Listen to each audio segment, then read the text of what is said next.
Assalamualaikum warahmatullahi wabarakatuh. Sahabat Muslim Channel rahimakumullah. Sebelumnya kita sudah bahas bagaimana Islamnya Abu Bakar As-Siddiq, kedermawanannya yang suka bersedekah tanpa takut miskin, suka membebaskan budak. Setelah Baiat Aqobah yang kedua, semakin kaum muslimin ditindas oleh kaum Quraisy. Akhirnya Rasulullah SAW mengizinkan para sahabatnya untuk hijrah. Awalnya ke Habasyah dulu, baru terakhir hijrah ke Madinah. Akhirnya semua sahabat berangkat hijrah secara sembunyi-sembunyi. Apa yang bisa dibawa sama sahabat, ditinggal rumahnya. Itulah keistimewaan kaum muhajirin. Bisa dibayangkan teman-teman, rumah yang mereka bangun mereka tinggal. Kemana? Ke Madinah. Ada siapa di sana? Enggak tahu. Mau tinggal di mana? Enggak tahu. Bismillah, berangkat untuk menyelamatkan agama. Lihat bagaimana mereka menyelamatkan akidahnya, menyelamatkan agamanya. Bukan hartanya yang diselamatkan sama mereka, agama yang mereka prioritaskan. Ada yang berangkat tengah malam karena di Mekah itu ada pintunya, ada yang jaga. Mereka berangkat secara sembunyi-sembunyi karena zaman dulu tidak ada lampunya. Akhirnya mereka berhasil bisa keluar dari kota Mekah.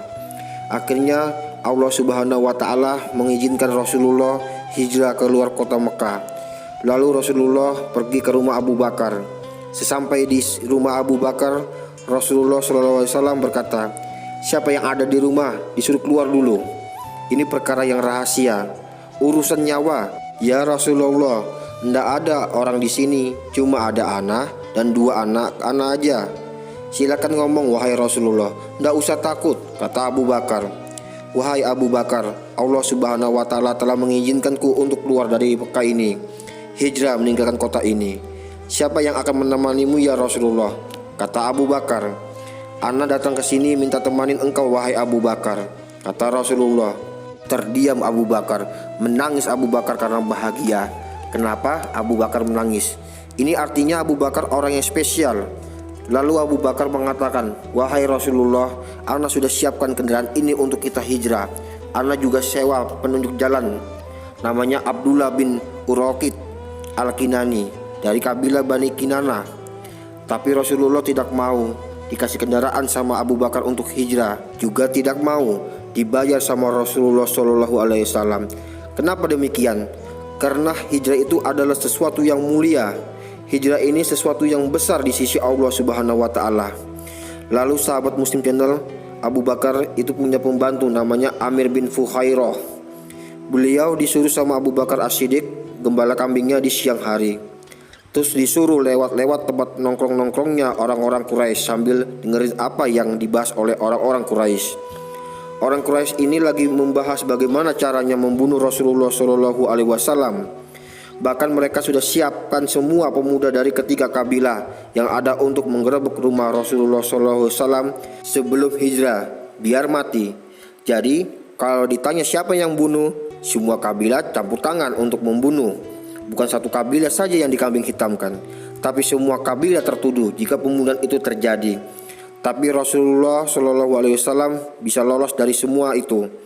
Dicari-cari tidak ada, sampai-sampai buat sayembara. Yang bisa dapetin Muhammad hidup atau mati akan mendapatkan beberapa banyak unta, emas yang banyak dan lain sebagainya.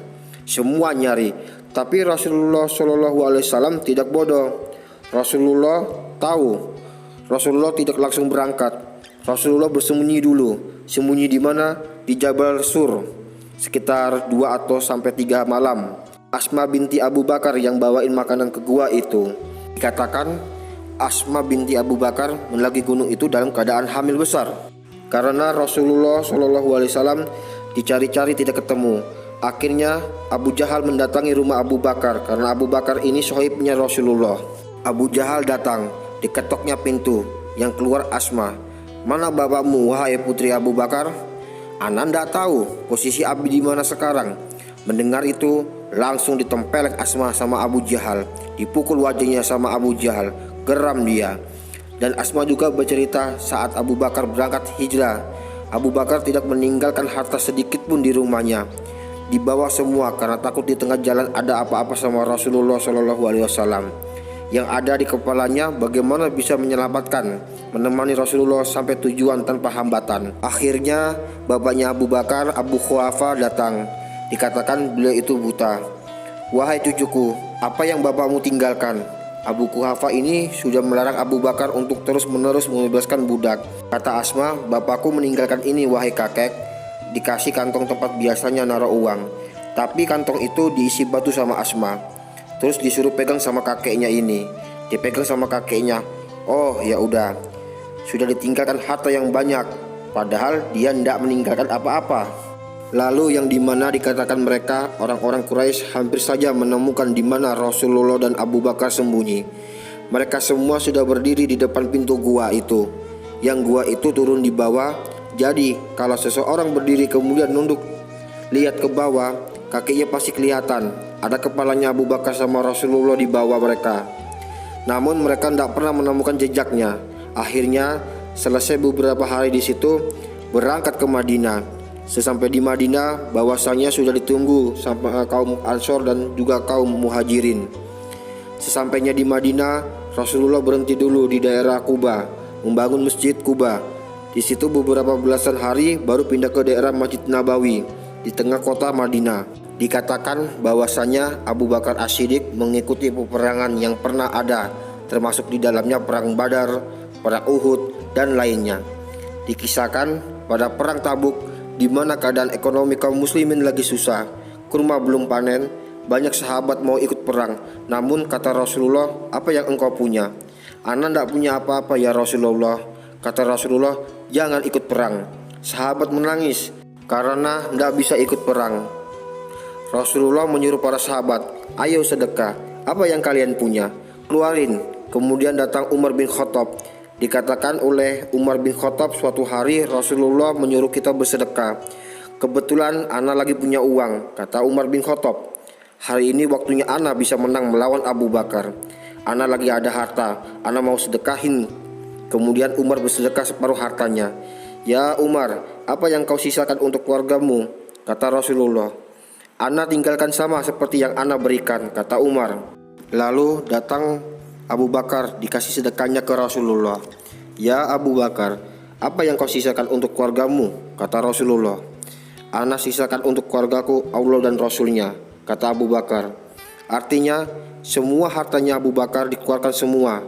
Katanya Umar, "Semenjak hari itu ana baru sadar bahwasanya selamanya ana tidak akan pernah bisa menyaingi Abu Bakar As-Siddiq dari segala sisi," kata Umar. Setelah menunaikan haji wada, Rasulullah SAW menderita sakit, yang mana sakitnya dimulai di bulan Safar tahun 11 Hijriah. Sampai dalam satu hari Rasulullah bisa pingsan beberapa kali.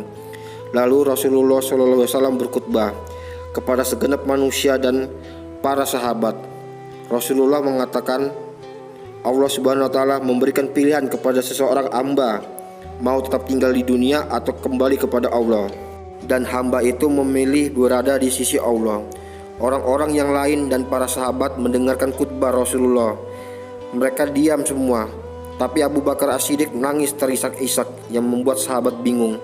Kenapa Abu Bakar menangis? Kisah ini dikisahkan oleh Abu Sa'id Al-Khudri. "Kenapa kamu menangis Abu Bakar?" "Kalian semua tidak paham," kata Abu Bakar. "Yang dikatakan Rasulullah itu adalah dia. Rasulullah yang sama Allah kasih pilihan apa mau kembali kepada Allah Subhanahu wa Ta'ala atau pilih tetap di dunia." Rasulullah menjawab, "Ya Allah, aku memilih kedudukan tinggi di sisimu." Ini artinya umur Rasulullah sudah sebentar lagi.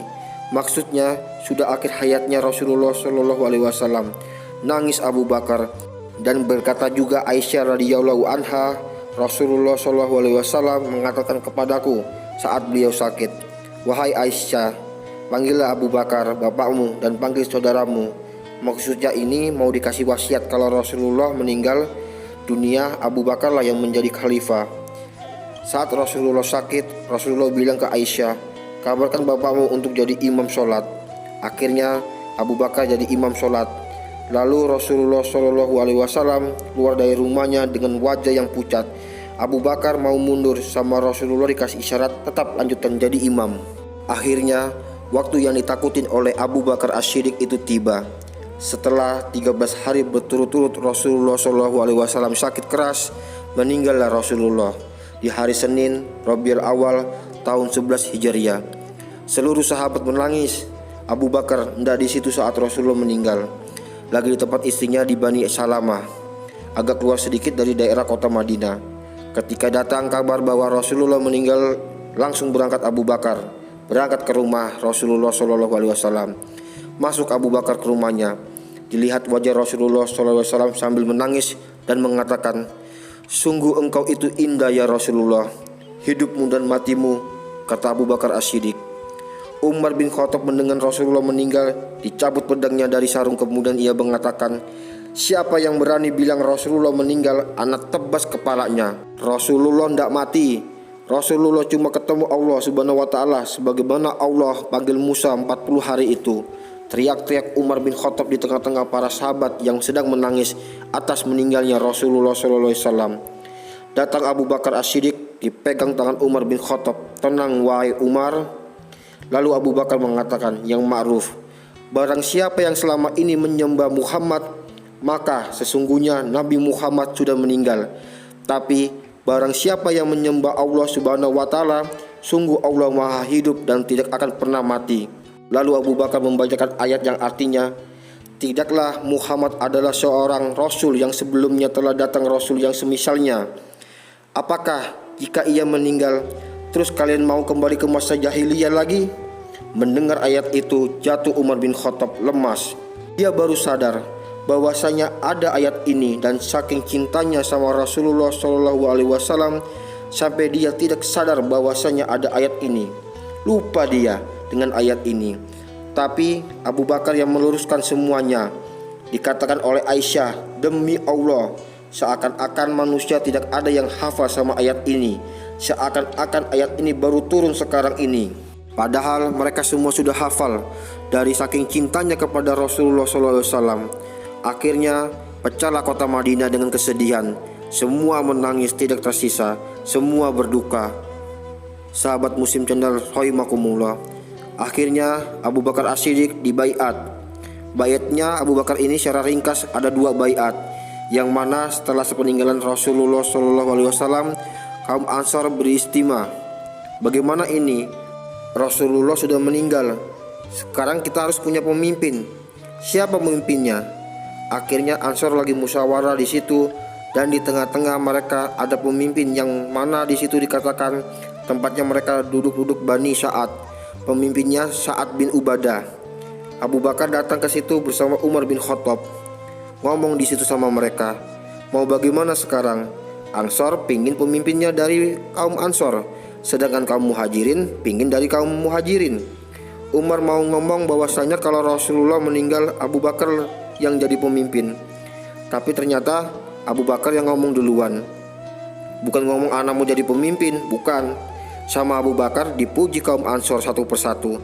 Pujian yang pernah dikeluarkan dari mulutnya Rasulullah kepada kaum Ansor. Kaum Ansor punya fadilah begini, luar biasa, dipuji di dalam Al-Quran. Dan juga Rasulullah memuji kebaikan-kebaikan kaum Ansor.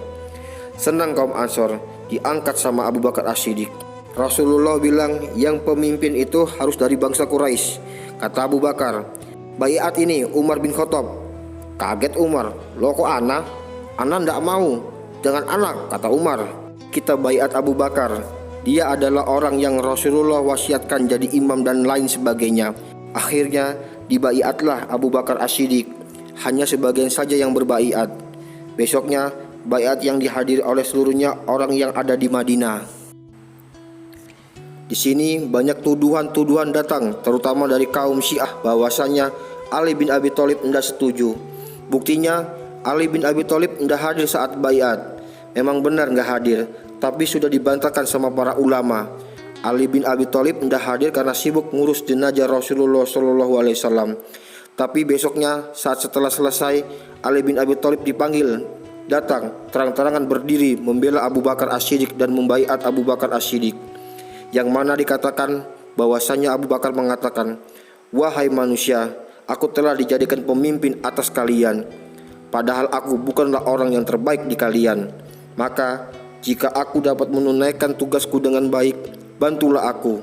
Tetapi Jika aku berlaku salah, maka luruskanlah. Orang yang kamu anggap kuat, ia lemah di hadapanku, sampai aku dapat mengambil hak daripadanya. Sedangkan orang yang kamu lihat lemah, aku pandang kuat, sampai aku dapat mengembalikan haknya kepadanya. Maka hendaklah kamu taat kepadaku selama aku taat kepada Allah dan Rasul-Nya. Namun bila mana aku tidak mematuhi Allah dan Rasul-Nya, kalian tidak wajib taat kepadaku. Berdirilah untuk sholat. Semoga Allah merahmatimu. Jadi waktu itu mau sholat, Abu Bakar berbicara seperti itu. Abu Bakar As-Siddiq wafat 2 tahun setelah meninggalnya Rasulullah SAW. Abu Bakar meninggal di usia 63 tahun karena sakit. Abu Bakar As-Siddiq berwasiat menjadikan Umar bin Khattab menjadi khalifah setelahnya. Dengarkan dia dan taati dia. Kalau berbuat adil, maka itu yang aku harapkan darinya, dan itu yang aku tahu tentang Umar bin Khattab. Tapi kalau dia berubah, maka urusannya dia. Aku hanya ingin kebaikan, tapi aku tidak tahu ilmu gaib. Akhirnya Abu Bakar As-Siddiq meninggal pada tanggal 22 Jumadil Akhir tahun 13 Hijriah, yang dimana di hari itu langsung diangkat Umar bin Khattab setelah membaca wasiat dari Abu Bakar As-Siddiq. Beliau yang akan menjadi Amirul Mukminin dan menjadi khalifah yang kedua, yang mana kisahnya insya Allah akan kita kisahkan, kisah Umar bin Khattab radhiyallahu anhu.